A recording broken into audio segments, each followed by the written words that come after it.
I think that's what Yeah. the photography does, is giving permission for people like, oh my God, I don't need to wear a dress. I can wear a Yeah. suit. We can both wear suits or do anything else. Like I just shot this gay wedding and both of them were wearing kind of like these skirts and it was like so cute.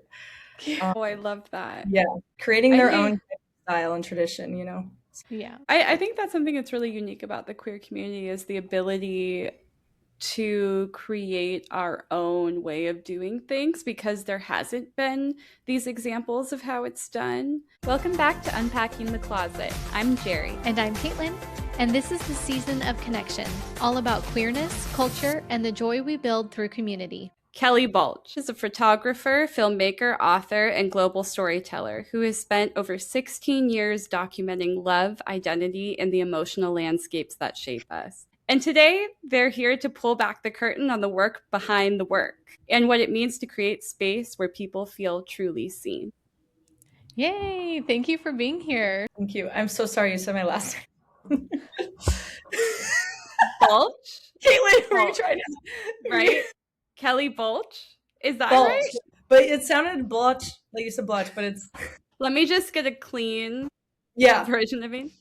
Kelly Balch, Mm-hmm. correct? Okay. So, Kelly, you are a photographer, a filmmaker, an author, an Outfest board member, and you have your hands in a lot of different creative worlds. But underneath it all, there seems to be one kind of line about making people feel seen, right? One connecting piece. Where did that impulse come from for you? I think it started just with photography and wanting to really have people. I loved photographing people and especially people in love. And I loved having like showing them the camera and them just being like, oh my God, like I look so amazing through kind of like my lens of things.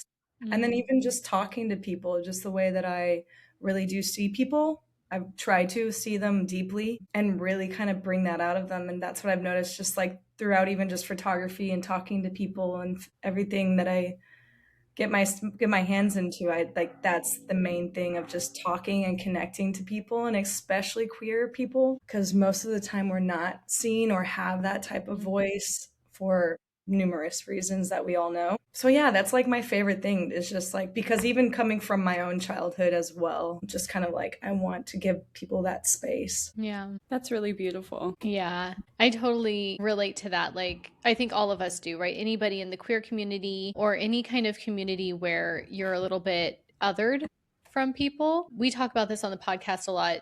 There's a lot of intersection between the queer community and like the disability community, Oh right? yeah. It's like we all kind of grow up in that same realm of not fully being seen for ourselves for one reason or another. So I do think it's beautiful to be able to show that, especially in art, because art has a way of kind of transcending people Yeah. and speaking in a way that seems to, I feel like, hit people in a little bit of a softer way, right? Where people are a little bit more willing to look at an art piece and understand the story behind it than maybe they would be at like a protest or something like that, right? Like there's different ways to get to people, I think, and I think art really is a special way of doing that. Yeah, because I feel like people can really, since there's no words actually being told what they should think, and art is just super, ambiguous in that, and people can Mm-hmm. just put their own opinions on it. Especially with wedding photography, when that's what kind of was my first main line of things of just being having my voice be even set out in social media, just posting my couples and hearing people being like, "Oh my God, I didn't even know that can exist." Because I was shooting weddings in 2009 before it was legal. So just Mm. having that representation and like getting DMs and emails being like, "I didn't even know that what that can look like," and I Mm. feel seen just even seeing someone else's love. That was, I think, the first thing that hit me of just like, "Wow, this is something really special." Yeah. That's so real though. Even when my wife and I were we got engaged, we were starting to talk about marriage and stuff. I made a Pinterest board and I remember specifically searching Pinterest for wedding photography of like women loving women couples, right? Mhm. And like what that could look like. Cause it's true. Like you're so used to seeing the stereotypical heteronormative man woman, that you're like, well, what poses can we even do, and what looks good together? Like, you Mm-hmm. know, what if we both wear a dress, and what if she wants to wear a suit? Do I have to match? Do I have to wear white? Does she have to Yeah. wear white? Like, there's so many things. So yeah, that's so true. It's so hard until you see the representation. Sometimes it's hard to really imagine it. Yeah. Yes. And giving Speaking, permission that you can do it as well. I think that's what Yeah. the photography does, is giving permission for people like, oh my God, I don't need to wear a dress. I can wear a Yeah. suit. We can both wear suits or do anything else. Like I just shot this gay wedding and both of them were wearing kind of like these skirts and it was like so cute. Um, oh, I love that. yeah, creating I their think own style and tradition, you know.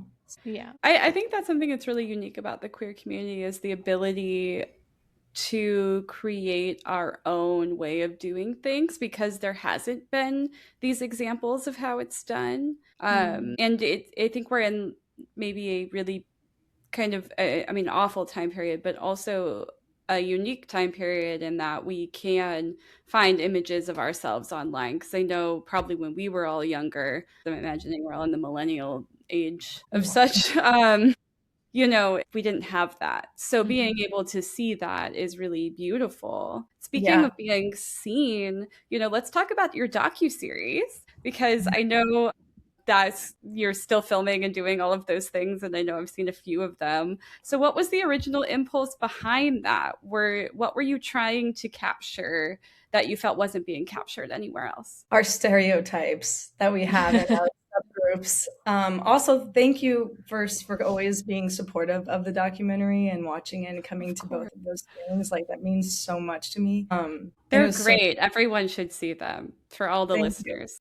Yeah, there's going to be many more. We're hitting all the different fun subgroups of the LGBTQ community. But the first one started when I was actually trying to date like Mm. mass presenting lesbians or non-binary, and I realized just zooming out and looking at our whole like all the lesbian community and just realizing, oh wow, we're still pretty hetero. Mm. It's so fascinating how we still fall into those gender roles. And honestly, it was just like I'm just such a curious human. And so I'm just like, why? Why is that? And I'm always been the one even photographing same sex couples that are like just femme on femme or femme on mask. And so I'm Mm. just like, I don't think I've actually photographed a mask on mask person. And so honestly, the first documentary or the first episode was mask versus mask, and how just in my own experience, I was met with competition when I was trying to hit on another like mask presenting lesbian, Mm. just because it kind of throws them off of like, wait, what are we doing? And I'm like, I want to talk to you. And so then I wanted people, like I called on a bunch of trans men, non-binary, just mass presenting people in our community, and I wanted to photograph them kissing. And it ended up turning into this really cool social experiment to see almost in this type of dom and sub type of experience, to see you have these two very mass presenting lesbians or even a non-binary presenting that's male or a trans man, and you see who ends up becoming the sub or the dom. So it's not even about presentation of Mhm. masculinity, it's about the energy that is Mhm. within them and how that is expressed, and even when it's met against another type of person, how that changes. And I just was, and you can watch it, you can see it in real time of like how interesting that is. And so I wanted to continue that to the next episode of femme versus femme, and expressing like how it is to be a femme in today's lesbian culture and society. It was Mm. really great documentary, both of them. I'm excited for your next one, of course. What you're talking about really brings to mind an educational tool that I use a lot. It's called the Gender Unicorn. Have Mm. you seen that? No, I don't think so. No. Oh my gosh. Okay, well, I will have to find it and send it to you all. But essentially, it's this little cartoon of a unicorn, and it has let me pull it up so I can make sure I'm explaining it correct. If you all are on a Oh, maybe I'll computer and get want really to fancy in the edit, and I'll actually like put it in somewhere. It'll pop it's up so somewhere cute. in here if I'm Let really me if let I'm me really see if feeling I like can it. send it to you while we're Never here, coming. because it's just so cool. Is there a chat here? There's the chat. Hey, studio chat. Oh my gosh, that's right. We do have a chat. I Oh, forget There we about go. that. All right, send it Oh, in the cool. chat wherever that went. So, as you can kind of see, the gender unicorn, what it does is it explains the different ways in which we look at gender and sexuality. So, on the outside of the unicorn, you see. I actually think I have seen this a long time. Wait, maybe. Yeah. So it used to be the genderbread person, and then they changed it into the gender unicorn, so it was more expansive. And people have actually even expanded this further. This is just one version that I've seen the most often, but it's really cute because you see gender identity and gender expression and a sex signed at birth and physical attraction and emotional attraction, and then you have it on a scale. And Exactly. you could be on most of those things all at once if you wanted to. This is incredible. I just felt like you explained it so well without even a chart, but it's a really helpful tool sometimes too. I'm gonna like blow this. Is this a poster? I think you can get Yeah, print this is it. You I'm could gonna make it say- a poster.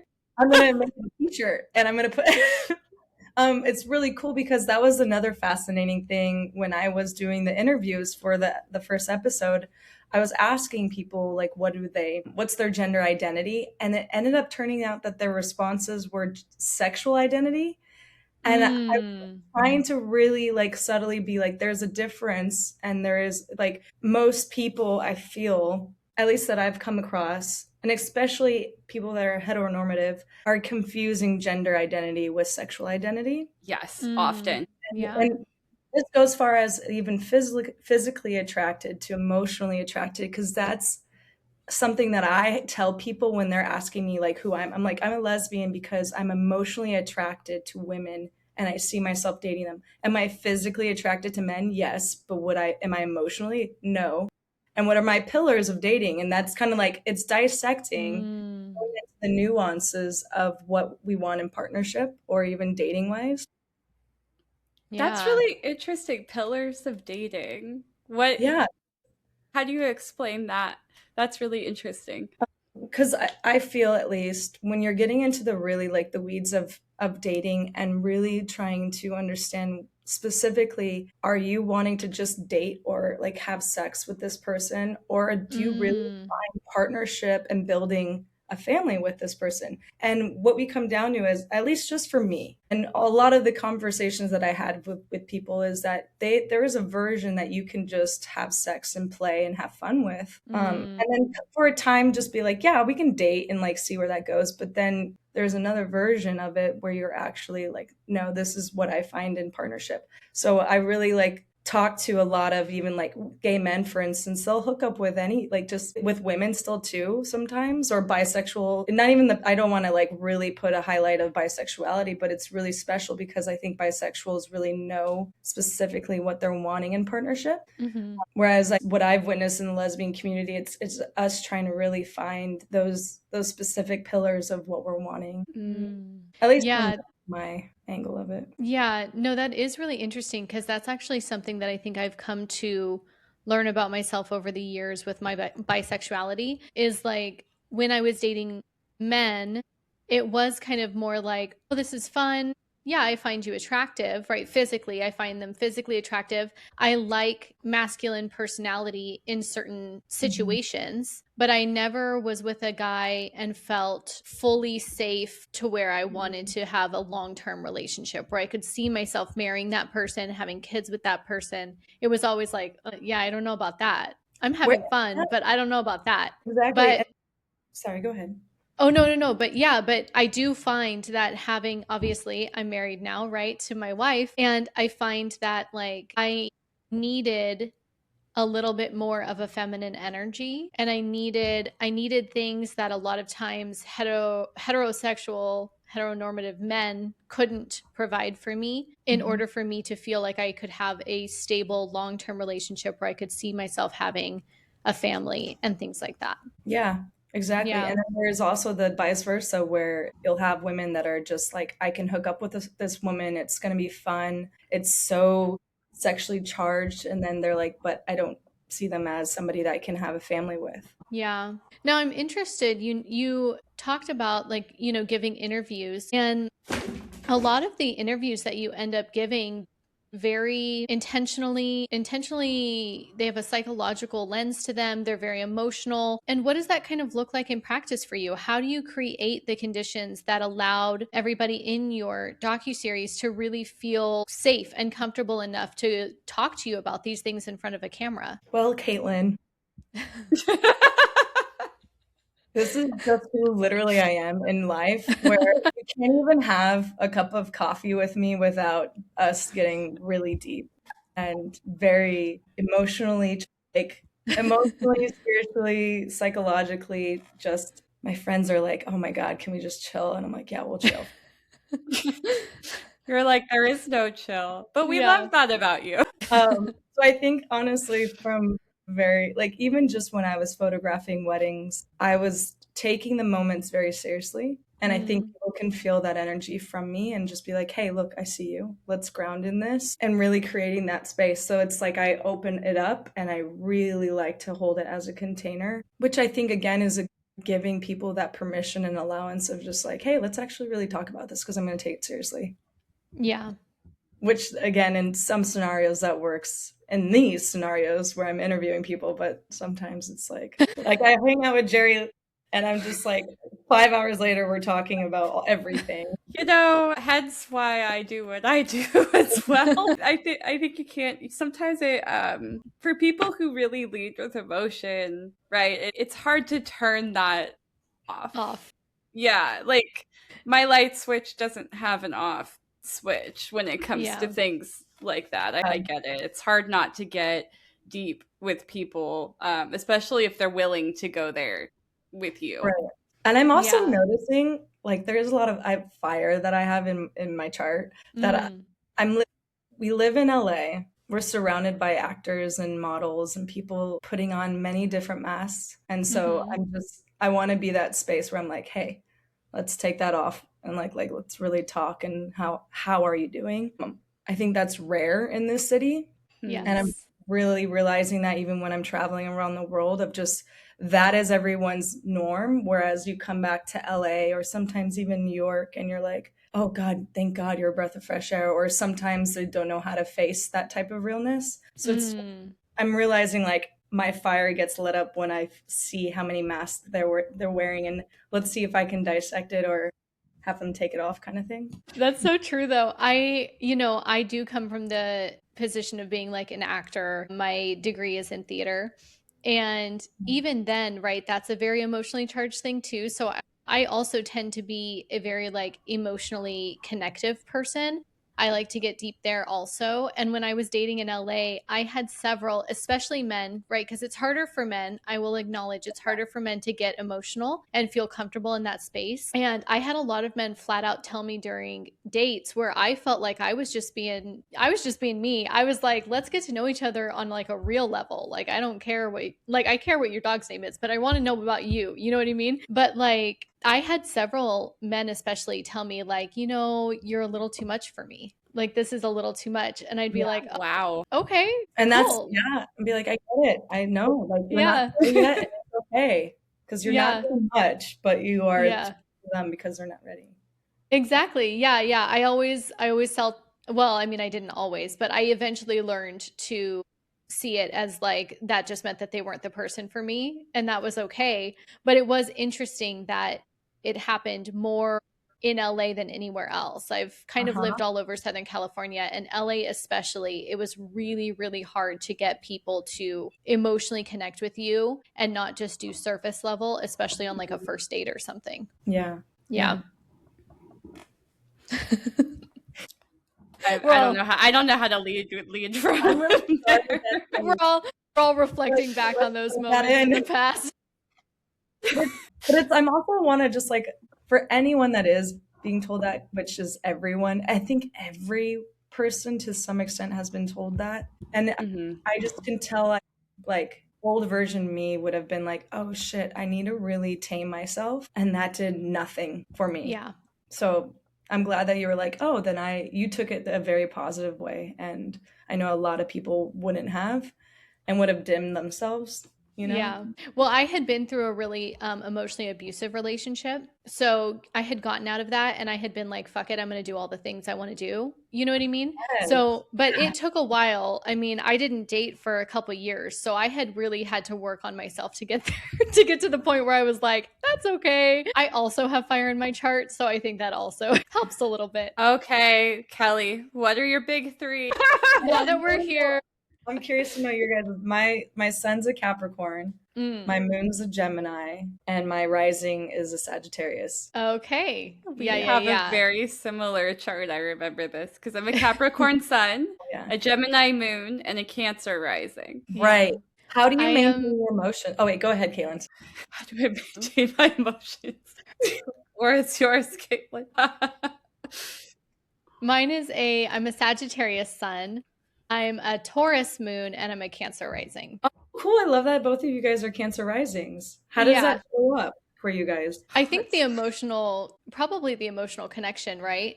I think my Cancer is the one that really like wants me to go deep with people. Oh, yeah, same. Yeah. Well, Capricorn, I mean, Taurus for you too, but like earth signs tend to be very like grounding energy, as we all know. I think the Gemini is the only thing that keeps me fun. It's like, you say that all the time. Like, yeah, because it's like, okay, I'm gonna cross the street while it's yellow. Let's go. Like, but then I'm also unfortunately the person that's like, and we're gonna talk about what happened. Yes, the communication is key for Gemini, right? Especially about emotion. Yeah. I think that is kind of interesting to think about, though. I've never thought about how all of our signs kind of connect in some way. Because I do think that you and I, we were like pretty instantly, we were comfortable with each other. And we both have the Cancer rising. And then I think you're Gemini, my Sagittarius. Like Gemini and Sagittarius always get along. They're like best friends. And then I think my Taurus and your Capricorn are very similar, very grounded energy. Yeah. Yeah. Oh, wait, how did you guys meet? Through our wives.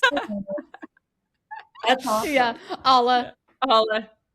Of course. What's yeah. Gemini? Yeah, she's a Gemini rising. Okay. Actually.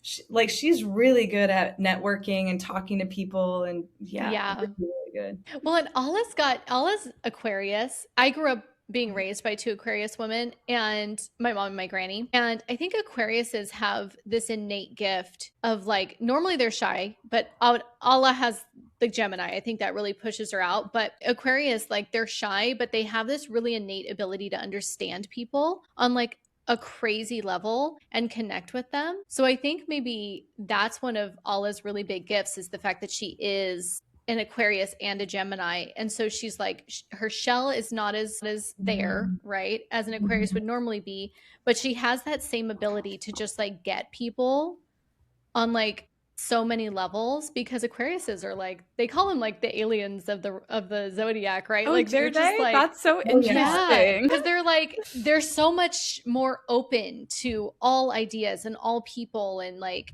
you know, they'll be the first ones to put the tinfoil hat on and be like, sure, I'll join you there. Tell me that story. Why not? No, the alien really tracks. But Allah is a great example of like, she really just can make friends anywhere. She can really understand people. Yeah, it's very true. Oh, it's so cool. True. And her like curious nature too. Like I love somebody that is curious, and just Allah was the first like. Right away, I'm like, oh yeah, you're amazing of your curiosity. Which is hence how I met both of you. Yes. Yeah. But yeah, our wives are best friends, so. Amazing. But I digress. Bringing it back. So there's something that happens when a person is like truly witnessed and seen, not performed for, not documented, but like actually really seen. And that's kind of what we're talking about. So for Kelly, have you had a moment in the making of the docuseries where that shift happened and you knew you had something? Oh, that is a very good question. I think there were some micro moments. And thankfully I've been very blessed with the participants and being very self-aware. Like everyone, a lot of them are part of my community and my friends, but then there've been a big chunk that have just been also just kind of friends of friends. And so it's just been really beautiful to see who specifically says yes and shows up. And they're all very aware of themselves. So when I'm just witnessing, it's also kind of them playing it back of like, oh yeah, this happened in my childhood, or this is exactly how I felt. Like during the Femme versus Femme, it was really beautiful to witness the women take off their makeup. There was the social experiment of just like how I've asked a bunch of women, femme presenting like lesbians, specifically like what makes a feminine person compared to like a mask, and they're like makeup. So I wanted to see what they look like taking off their makeup, and they were still saying like how it's energy and how they as they grow older. Actually, Jenna Brown says this amazing thing. She goes, as I got older, I realized that I'm wearing less and less makeup because I'm becoming like more, I'm butchering this, but she's basically saying like I'm becoming more type of just like loving myself more and just who I am and being proud of what I look like. And it was just such a raw moment. I don't think I've ever heard her say that too. And I'm like good friends with her. So it's actually beautiful to see and witness my friends say something in conversation the the actual documenting of it. Yeah, I think so. The actual like filming of it. and and witnessing that rather than us like just having casual conversation. I think that was the most special part of doing that with both episodes, of just having these serious conversations that I would have not really have had before, because most of the times we go out or we just hang out or whatever else, and so it's just really special to have that one-on-one moment with them. I like that question. Pretty special. Yeah, there were little micro moments for sure. Yeah. I would say that your interviews feel a lot like kind of an intersection of like journalism, a little bit of therapy, art, obviously. How do you describe it? And what does that like intuition of doing these interviews and knowing what to ask and how to kind of make the room feel mean to you as like a creative practice? And how did you go about kind of setting that all up? I love that question because I would have labeled my kind of interview style essentially like that. It's so funny. I feel like journalism meets therapy meets like that's just It how is though. that's literally just how I talk and ask questions. I come from a very, very spiritual background, and I'm very like practice intuition and really, really intuitive psychic. So when I'm feeling somebody, I'm really actually just witnessing and holding their rawness. And so I kind of just ask the questions in a sense of just like, hey, like let's talk, and I want just this one-on-one. I'm going to show you my rawness and I want you to show you your rawness. And I think the Sag rising of the curiosity is definitely like hitting. And like I just asked so many questions of like, wait, let's dive deeper, let's dive deeper.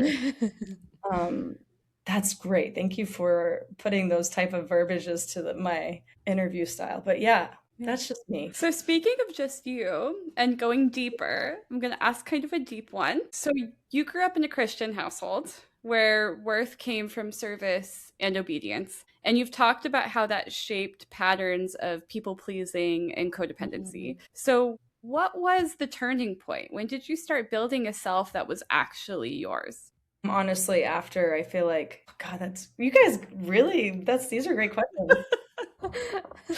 I think it came to the point of my life where it was like after the pandemic where I've done everything right.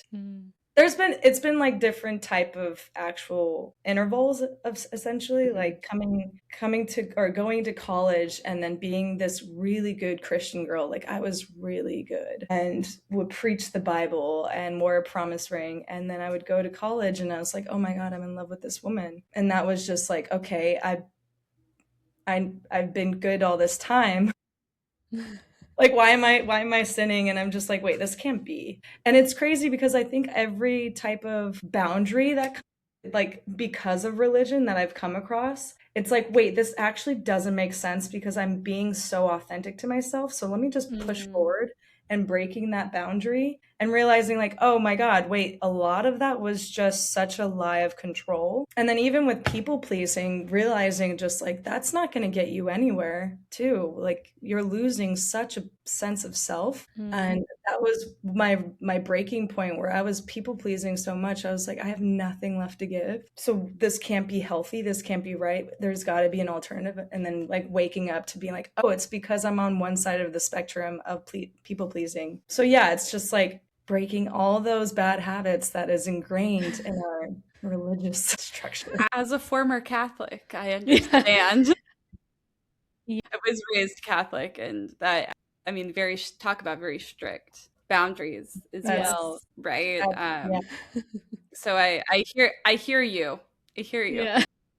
Isn't it crazy that our whole life is, you know, we come out of the womb and we're taught to believe in this religion, and then our whole life is just breaking out of that type of like structure and like going back to self, even though as a child we were supposed to be like that version of ourselves in general to begin with. Yeah. What I think is, oh, go on, Caitlin. I was going to say, I'm curious because, you know, again, I mentioned I was raised by two Aquarius women. My granny was really Catholic, but that was of the time, right? Like, that's what you did. You were religious. That's how you got community. But my mom was very Aquarius, still is very, very Aquarius. And so she let me very much explore religion and what I personally felt was right and what was real. So she was never going to push me into one thing or another. And she would let me go off with various people and try all sorts of different churches. I went to Catholic Mass with my granny. I went to Christian churches with my dad. I went to Korean churches with my neighbors. Incredible. I went to Seventh-day Adventist churches. You know, I was all over the place. And then some Sundays I was at Disneyland with her. You know, it just depended. But I A different really kind of feel like church. a different kind of church. I really feel like my mom was integral in allowing me that space to kind of find myself and my verbiage when it comes to what I believe in. So I'm curious because it seems like you kind of describe yourself as like a vibrational being. Like you seem to feel people, you kind of know intuitively. And from what I understand, you kind of believe similarly to me. Everything is like a frequency, right? We're all kind of energy, and our emotions and our environment really shape our lives. And so I am curious, growing up so religious and kind of having to find this later in life, not really having that freedom to do that as you grew up as a kid. How did you find that framework for what you believe in now? What was that journey like? Because I know that there's this, like, what is it, a psychological verbiage that they believe that being an empath and feeling people's energy comes from a very heightened and neglected like childhood, right? Am I saying that right? Where it's like, yeah, it's emotionally neglected, or a family that you have to walk on eggshells. So you have to be very heightened in that type of feeling. Yes. So it goes twofold, because when I was young, I've always actually been very, very in tuned with, I would say, that vibration already.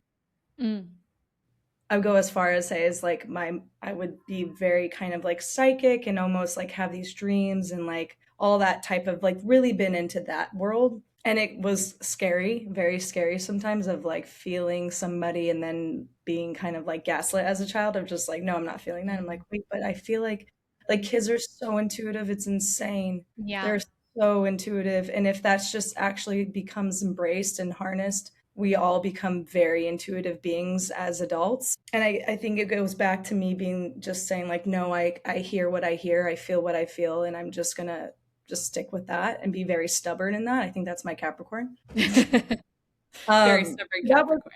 Yeah. Growing up, my childhood, like I'm one of 5.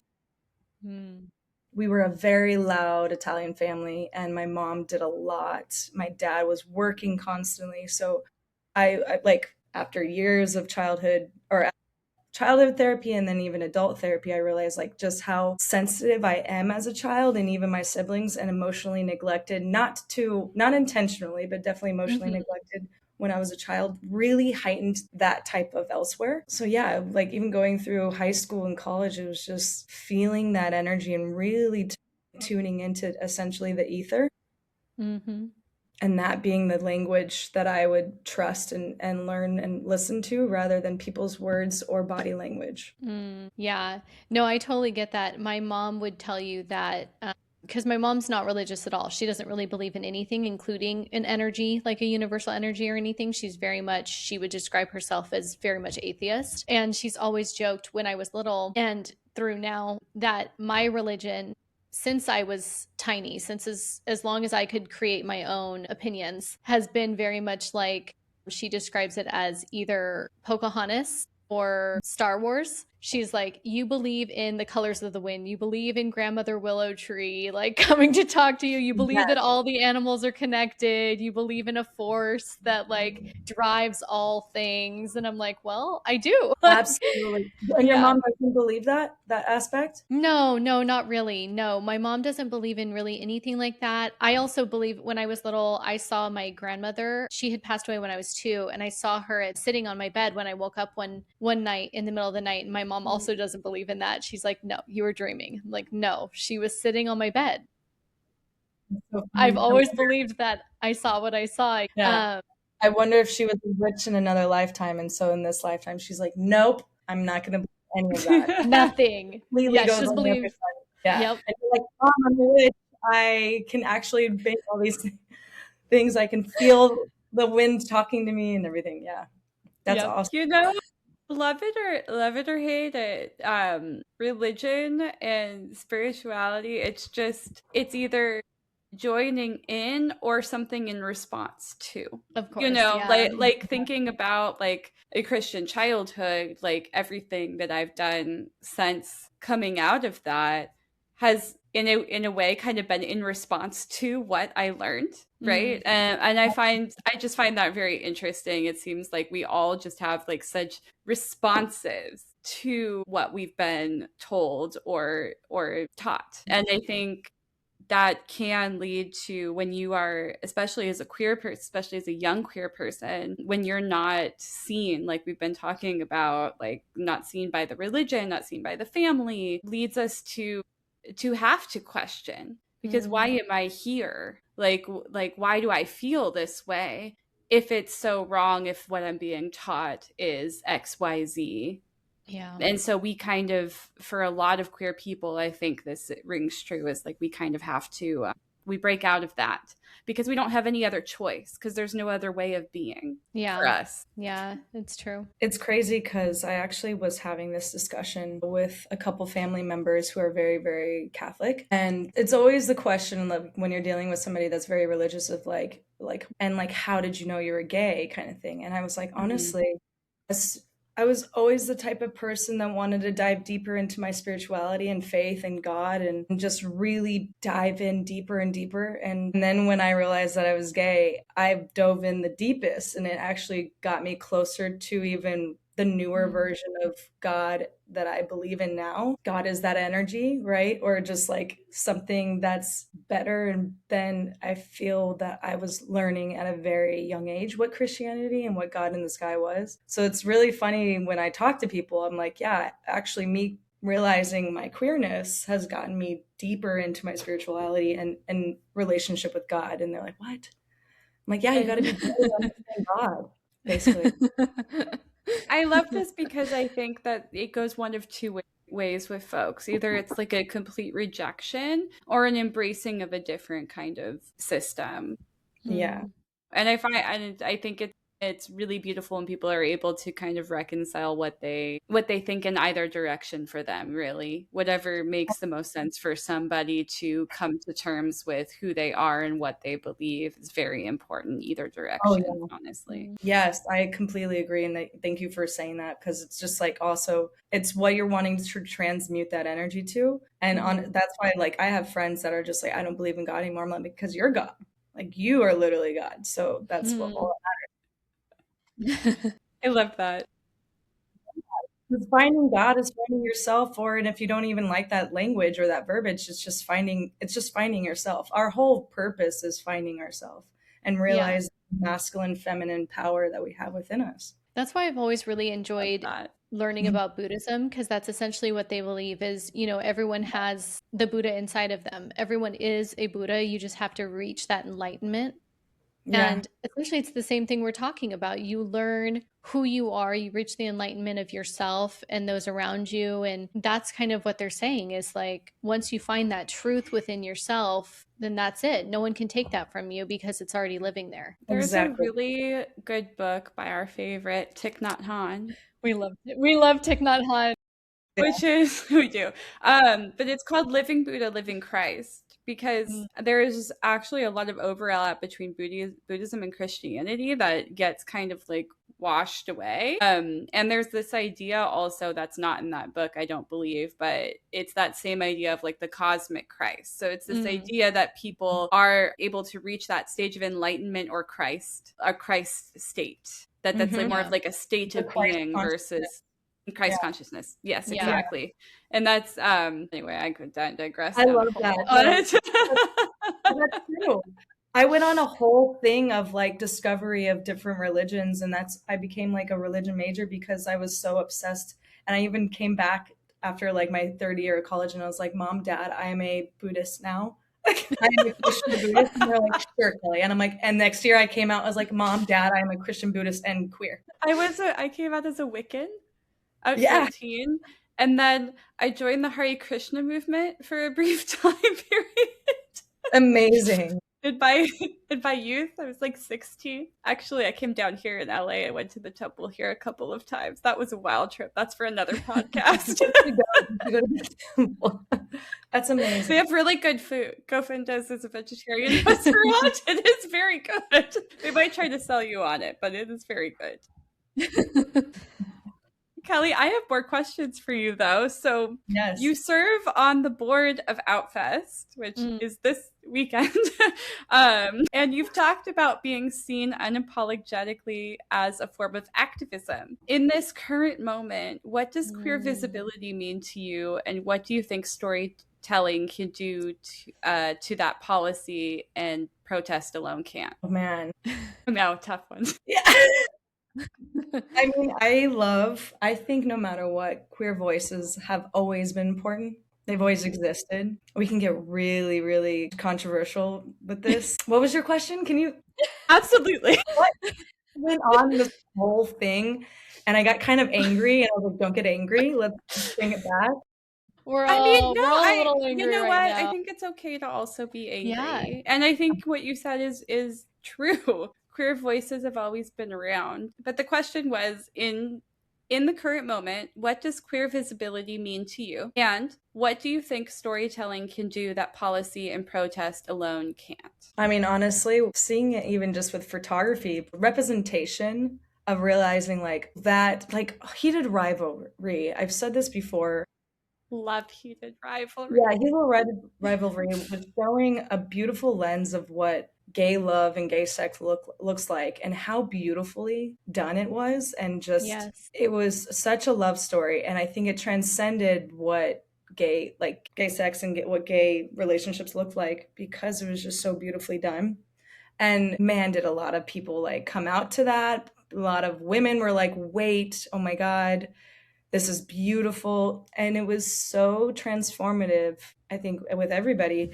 And it's so funny because it's just like, again, from the dawn of time, this is actually who we are as humans. We just need to be told that it's okay to. So I'm like, that's what's so beautiful about even Outfest, having these stories and just continuing to actually have LGBTQ voices and stories, is just to show you like, hey, this has always been a thing. Look at this world. Like, you didn't open this door before because you were told not to, and you don't need to join in on it, but just know that this is a whole different type of thing, of a world of living. Yeah. That's it's beautiful. Just honestly, it's just being human. Queer voices is literally just like being human. Yeah. Could not agree more. Yeah, just love everything. Love everybody, love everything. That's what's so interesting, is when we're told not to do something, it's for a specific reason of control. Mm-hmm. And we have to ask the question, what is that? Why can't we love same sex? What's happening with that? Because I remember the moment I fell in love with a woman, it opened up a whole new type of enlightenment within me. Mm-hmm. And I know every person feels that too. Yeah. Can you imagine that? Like, when everybody has that experience, they'd be so enlightened in their own truth. That's power. Yeah. And that's what they don't want. That's the problem. That's yeah, that's what it's not to. That's half the problem right now. Yes. Yeah. That was really once well said. I don't know what to say after That was that. my tame version. That was my tame version because sometimes I get so heated and a lot of hand movements happen and they come out. Yeah, I know. This weekend especially, just really, God. I know. Anyway. There's a lot we could go down the rabbit hole on that Yeah, one. I meditated like 5 hours yesterday and then like went on a long hike. Yeah, I went on a long run. So yeah, it helps. It does help. I'm very sore today, but Yeah. in the moment. All right. Well, we are getting pretty close to the hour, so it's kind of time to wrap it up a little bit. But we have been liking this season to end our episodes with more of a little bit of a fun, like this or that, quick question and answer. What am I? Quick Q&A. I don't know. Whatever. Yeah. So we'll go through. We'll ask you things that are this or that, and we're going to ask you to just kind of go with your gut. Try to do no context or explanation if possible. All Okay. right. All right. Here we go. Still image or moving image? Moving image. Coffee or tea? Tea. Ooh. Same. Early bird or night owl? Early bird. Beach or mountain? Mountains. Me too. Write it out or talk it out? Talk it out. Tacos or pizza? Tacos. There's no other answer to that question. That's a queer woman. I love tacos. Solo creative work or collaboration? Oh. Oof. There's always one. We always have one where we get collaboration. okay. Cook at home or dine out? Dine out. Always dine out. Like just always dining out. Like what? I mean, it's LA. Yeah. Honestly, groceries are just as expensive They're as just eating as out at this point. Exactly. So what's the point? Dogs or cats? Concert or comedy show? Ooh, comedy show. Yeah. Nice. And that's it. You guys, you asked amazing questions. Thank I you. Thank you. really appreciate them. Seriously, thank you. Thank you for answering them and for, coming on the podcast and being Yeah. so vulnerable and, Thank you. willing to share. We really appreciate it. Yeah, we Thank do. you guys so much for just opening that space up too and meeting me with the vulnerability. Yeah. Of course. Wait. Yeah. We're so happy to have you on. Honestly, this has been just an amazing season so far, like getting to talk to people and interview them. And so we really appreciate every single person who comes on the podcast. So thank you so much. Thank you. Thank you guys. Keep showing up even when it's messy. We'll see you next time in the closet.